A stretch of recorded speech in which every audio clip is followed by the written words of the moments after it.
In every conversation, the words we choose can either bridge understanding or widen the gap between conflicting perspectives. One word in particular, you, often becomes the catalyst for defensiveness, even when its intent might not be to harm. Unintentionally, the use of you can transform a dialogue into a battleground, where people feel targeted rather than heard. When we use the second-person pronoun, we direct responsibility squarely at our conversational partner. In disagreements, phrases like "you never listen" or "you always do this" force the listener to assume the role of the problem, rather than fostering collaborative problem-solving. This accusatory approach signals to the other person that they are being blamed, creating an immediate defensive reaction. Rather than exploring mutual responsibility, the focus shifts solely onto you, an isolated target of criticism that can shut down open, reflective conversation. This defensive stance is not just a fleeting emotional reaction. Research in communication dynamics and psychology shows that a focus on you can escalate conflicts.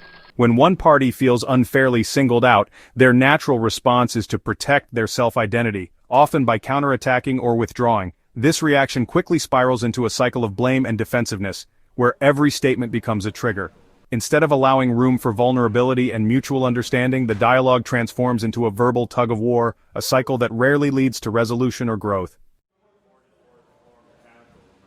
An alternative approach is to recalibrate our language from you to I. When we express our feelings and experiences using I statements, we take ownership of our emotions and invite empathy rather than conflict.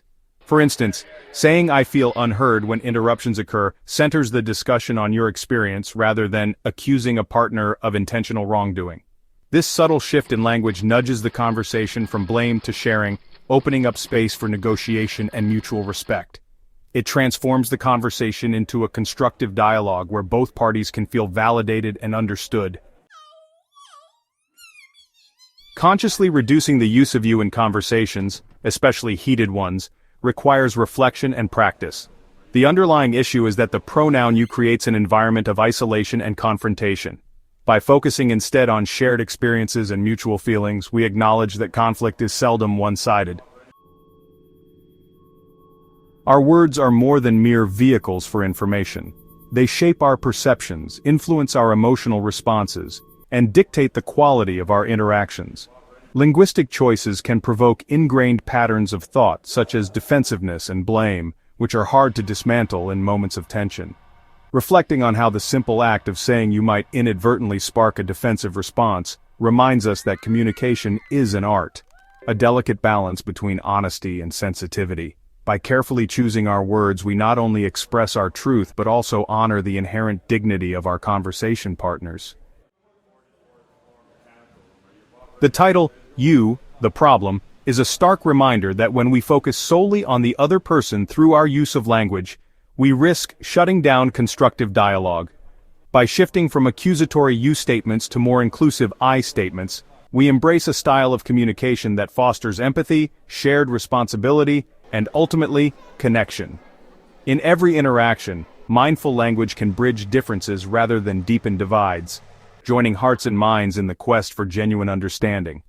Stepping back from habitual language patterns and engaging more thoughtfully may not resolve every disagreement immediately, but it opens the door to deeper, more respectful conversations. So next time you find yourself in the heat of a discussion, consider, is it really you that's the problem, or is it the way we speak about each other that prevents us from truly hearing one another?